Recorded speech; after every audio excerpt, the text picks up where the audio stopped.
With giant storms, powerful winds, auroras, and extreme temperature and pressure conditions, Jupiter has a lot going on. Now, NASA's James Webb Space Telescope has captured new images of the planet. Webb's Jupiter observations will give scientists even more clues to Jupiter's inner life.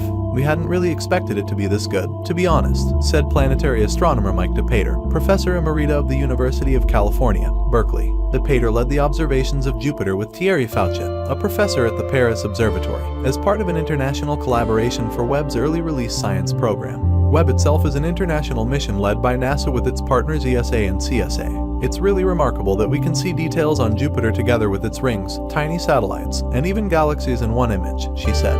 The two images come from the observatory's near-infrared camera, which has 3 specialized infrared filters that showcase details of the planet. Since infrared light is invisible to the human eye, the light has been mapped onto the visible spectrum. Generally, the longest wavelengths appear redder, and the shortest wavelengths are shown as more blue. Scientists collaborated with citizen scientist Judy Schmidt to translate the Webb data into images. In the standalone view of Jupiter, created from a composite of several images from Webb, auroras extend to high altitudes above both the northern and southern poles of Jupiter. The auroras shine in a filter that is mapped to redder colors, which also highlights light reflected from lower clouds and upper hazes. A different filter, mapped to yellows and greens, shows hazes swirling around the northern and southern poles. A third filter, mapped to blues, showcases light that is reflected from a deeper main cloud. The Great Red Spot, a famous storm so big it could swallow Earth, appears white in these views, as do other clouds, because they are reflecting a lot of sunlight.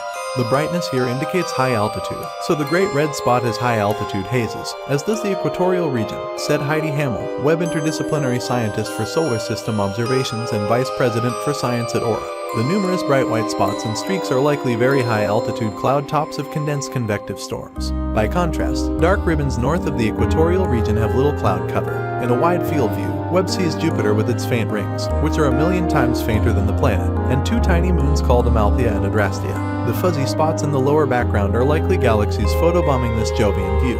This one image sums up the science of our Jupiter system program, which studies the dynamics and chemistry of Jupiter itself, its rings, and its satellite system, Fauchet said.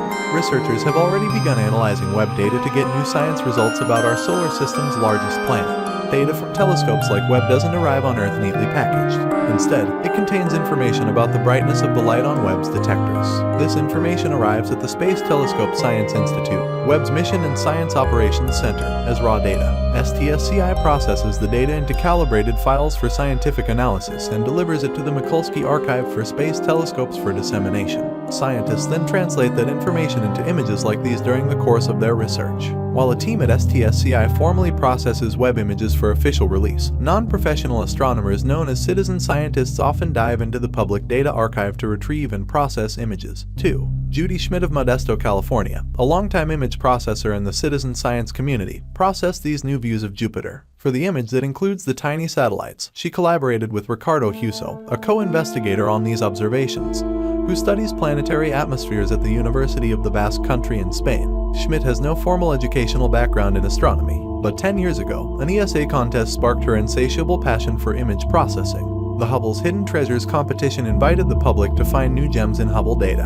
Out of nearly 3,000 submissions, Schmidt took home 3rd place for an image of a newborn star. Since the ESA contest, she has been working on Hubble and other telescope data as a hobby. Something about it just stuck with me, and I can't stop, she said. I could spend hours and hours every day. Her love of astronomy images led her to process images of nebulae, globular clusters, stellar nurseries, and more spectacular cosmic objects. Her guiding philosophy is, I try to get it to look natural, even if it's not anything close to what your eye can see.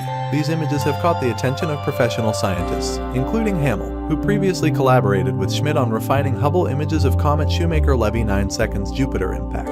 Jupiter is harder to work with than more distant cosmic wonders, Schmidt says, because of how fast it rotates. Combining a stack of images into one view can be challenging when Jupiter's distinctive features have rotated during the time that the images were taken and are no longer aligned. Sometimes she must digitally make adjustments to stack the images in a way that makes sense. Webb will deliver observations about every phase of cosmic history, but if Schmidt had to pick one thing to be excited about, it would be more Webb views of star-forming regions. In particular, she is fascinated by young stars that produce powerful jets in small nebula patches called Herbig, Haro objects. I'm really looking forward to seeing these weird and wonderful baby stars blowing holes into nebulas.